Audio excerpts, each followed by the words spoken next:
Queridos irmãos, estávamos tendo essa semana uma semana de oração sobre mordomia na nossa igreja. Uma bênção, irmãos. O pregador chegou a falar em fechamento da porta da graça, a necessidade de uma santificação plena, chamando a atenção da igreja para um compromisso real com Deus, de abandonar as coisas desse mundo realmente e estar glorificando a Deus. Até que na quinta-feira, ontem, ele conseguiu julgar tudo por terra que ele havia falado. Por quê? Porque em dado momento ele falou: olha, eu não estou falando em parar de pecar. Não. Eu me lembro de a frase de um pastor que eu nunca esqueci. Então ele mencionou a frase do pastor, o ensinamento do pastor. Pastor fulano de tal, certa vez disse: olha, o processo da salvação acontece em 3 momentos, que é o momento da conversão, o encontro com Jesus, a santificação, que é o momento em que Deus nos livra do poder do pecado, e a glorificação, que é o momento em que Deus nos livra da presença do pecado. Agora, amados, eu gostaria que alguns de vocês tentassem me explicar algo, porque eu tenho dificuldade de entender. Como que uma pessoa é libertada do poder do pecado, mas não da presença? Aonde que fica o fechamento da porta da graça nessa história? Então vamos lá. O João foi libertado do poder do pecado, certo? Mas da presença do pecado, ele só vai ser libertado na glorificação. Ele foi salvo no pecado. Porque não se trata de suscetibilidade não, viu, irmãos? Não se trata, o pregador não estava falando assim, não, nós vamos continuar suscetíveis ao pecado até Jesus. Não, a questão ali é cometer mesmo, é não parar de pecar mesmo, certo? A questão ali não era suscetibilidade, porque se fosse suscetibilidade eu também entenderia, porque é assim que eu acredito. As pessoas vão ser santificadas, libertadas do pecado, mas da presença do pecado, libertado plenamente. Agora, da possibilidade, da suscetibilidade de pecar somente na glorificação. Mas não era essa a questão. Ele foi bem claro. Não estou falando de parar de pecar.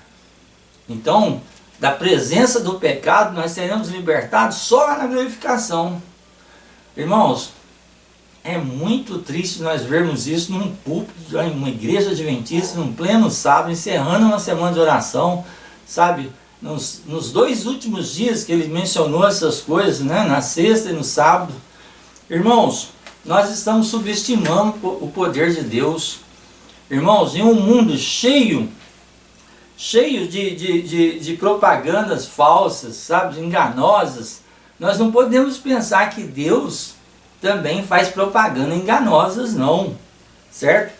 Em Apocalipse capítulo 7, verso 14, nós lemos, quando um anjo explica para João, e ele disse-me: esses são os que vieram da grande tribulação e lavaram suas vestes e as branquearam no sangue do Cordeiro. O sangue do Cordeiro é um alvejante poderoso, capaz de nos libertar de todo pecado, de toda iniquidade. É o que nós vemos aqui, as vestes. O que em nós precisa ser libertado do pecado? Não é o nosso caráter, a nossa vida, irmãos. E vemos que os salvos lá, descrito em Apocalipse 7, alvejaram suas vestes no sangue do Cordeiro. Aí nós vamos para 1 João 1,7. Porém, se andarmos na luz, como ele está na luz, temos comunhão uns com os outros. E o sangue de Jesus Cristo, seu Filho, nos purifica de quase todo o pecado. Acho que é assim que está escrito na Bíblia dos Adventistas. O sangue de Jesus Cristo nos purifica de quase todos os pecados.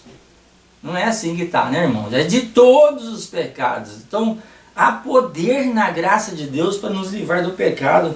Mesma coisa no verso 9. Se confessarmos os nossos pecados, Ele é fiel e justo para nos perdoar os pecados e nos purificar de toda injustiça. Vamos ver aqui Tito, irmãos. Vamos ver Tito 3. Tito 3 aqui, Aí, Tito 2, capítulo 2, verso 11 diz assim: porque a graça de Deus se há manifestado, trazendo salvação a todos os homens, ensinando que, renunciando à impiedade, às concupiscências mundanas, vivemos agora, nesse presente século, sóbria, justa e piamente. Aí nós vamos lá para o verso 14. O qual se deu a si mesmo para nos remir de quase toda iniquidade. Outra vez é uma adaptação que deve estar na Bíblia dos Adventistas, né? Não de toda iniquidade, de quase toda. Não, irmãos, olha, o qual se deu a si mesmo por nós para nos remir de toda iniquidade e purificar para si um povo seu especial, zeloso e boas obras. Amados, subestimando o poder de Deus. Então, olha, se eu não acredito que é possível uma vida de plena libertação do pecado, e eu compreendo que essa libertação é feita pelo poder de Deus, se eu acho que isso é impossível, então eu estou subestimando o poder de Deus. Eu estou falando que Ele não é capaz de fazer essa obra na minha vida. Agora, como pregar falando coisas assim, defendendo o pecado, defendendo uma salvação no pecado, e lendo, por exemplo, Judas 24. Aqui Judas 24. Ora, aquele que é poderoso para vos guardar de tropeçar e apresentar-vos irrepreensíveis com alegria perante a sua glória. Amados, tropeçar aqui não é você andar, bater com o pé em alguma pedra, não. Tropeçar aqui é pecar. Aquele que é poderoso para vos guardar de pecar. Então por que não acreditar nisso? Sabe? Parece sim. A igreja adventista tornou-se um lugar onde é pecado falar, é heresia falar em parar de pecar. Certo? Satanás conseguiu colocar na igreja adventista o seguinte: olha, vocês defendem a lei, mas também vocês vão defender que ela é impossível de ser guardada. É isso que ele está conseguindo fazer. Aí, em dado momento, o pregador faz a seguinte afirmação: olha, nós podemos ter um caráter parecido com o de Jesus, mas igual ao de Jesus, não. Irmãos, da onde ele tirou isso? Certo? Ele até chegou a citar algumas coisas de espírito de profecia, mas eu, olha, repito, já disse isso em outras ocasiões e vou repetir. Hoje, a igreja adventista, na sua grande maioria, só aceita do espírito de profecia aquilo que lhes convém. Não é possível ter um caráter igual ao de Jesus? Olha, vamos ver aqui no livro Parábolas de Jesus, na página 69, nós vamos ver uma afirmação. Quando já o fruto se mostra, mete-lhe logo a foice, porque está chegada a ceifa.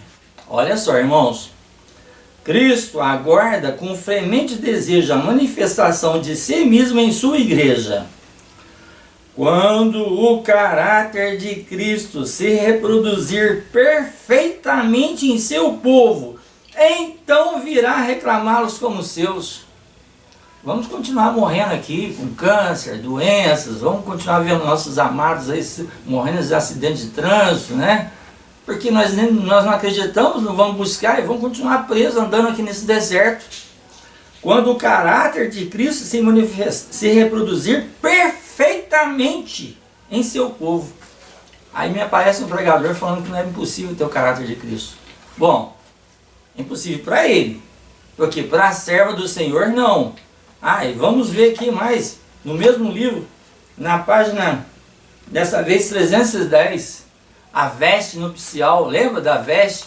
A pessoa não foi encontrada com a veste nupcial, foi expulsa da festa. Era tarde demais para ela conseguir a festa, e nós vamos entender isso daqui a pouco. Veja o que representa as vestes. Pela veste nupcial da parábola é representado o caráter puro e imaculado que os verdadeiros seguidores de Cristo possuirão. Caráter puro e imaculado que os verdadeiros seguidores de Cristo possuirão. Possuirão porque eles irão acreditar. Eles vão ver que há muito, mas muito mais poder em Deus do que poder do pecado. Irmãos, ser liberto da presença do pecado só na glorificação, então eu repito, Eu peço que vocês me expliquem, sabe? Me dê exemplos. O João foi libertado do poder do pecado, por exemplo, vamos dar alguns exemplos aí, não sei, ele era rancoroso, mas ele foi libertado do poder do pecado, mas continuou com aquilo na vida dele. Ele era invejoso, foi libertado do poder, mas continuou. Vocês procuram me explicar isso daí, se possível até desenhar, porque falado não tem lógica nenhuma, certo? Agora nós vamos ver um texto do Espírito de Profecia que fala para as pessoas que estão aguardando a volta de Jesus para serem restauradas, viu? Como eu já disse e vou repetir, do Espírito de Profecia só aceitam aquilo que lhes convém. Por que não ler esse texto que eu vou ler aqui agora no púlpito, irmão? Por que não falar a verdade para a nossa igreja? Vejam aqui, os pretensos crentes que chegam despreparados ao tempo de angústia confessarão em seu desespero seus pecados perante o mundo em palavras de angústia, enquanto os ímpios exultam sobre o seu desespero. O caso de todos eles é sem esperança. Olha só, irmãos, os que adiaram a preparação para o dia de Deus não podem fazer essa preparação no tempo de angústia, nem em qualquer período futuro. Tem muitos textos, tem outros vídeos eu menciono, né? A serva do Senhor falando que quando Cristo vier vai ser tarde demais para que o caráter seja corrigido, tarde demais para que nossa vida seja purificada. Mas não adianta, né, irmãos? O povo quer mesmo acreditar em salvação no pecado, certo? Eu tentei compartilhar algumas coisas com esse pregador. Ele é uma pessoa excelente, certo? Não quero denegrir a imagem da pessoa dele, não é essa a questão. Ele é uma pessoa excelente, talvez até melhor do que eu, certo? Mas é verdade que ele está enganado. E numa semana de oração, ele falou muita coisa que não é compatível com a palavra de Deus, né? Mas é o que os bodes querem ouvir. Se vocês me perdoem, certo? Mas hoje a alimentação na igreja está tendo que ser para bode, porque quando prega para ovelhas e fala verdades incisivas ali, coisas, os bodes se revoltam, certo? É infelizmente isso que está acontecendo. É infelizmente essa realidade dentro da nossa igreja, certo? Mas eu tenho certeza que Deus vai levantar dentro dessa igreja um povo que não vai se preocupar com a perda do emprego, com a perda de cargos, mas vai falar a verdade e sobretudo vai viver essa verdade para a honra e glória de Deus. Eu quero fazer parte desse povo, espero que você também. Vamos orar uns pelos outros. Que Deus nos liberte dos enganos do inimigo, que às vezes são falados mesmo dentro da nossa igreja, em nossos púlpitos. O inimigo tem conseguido levar mentiras para os nossos púlpitos adventistas, que nós devemos orar muito para que isso termine. Que Deus nos ajude, que Deus nos salve.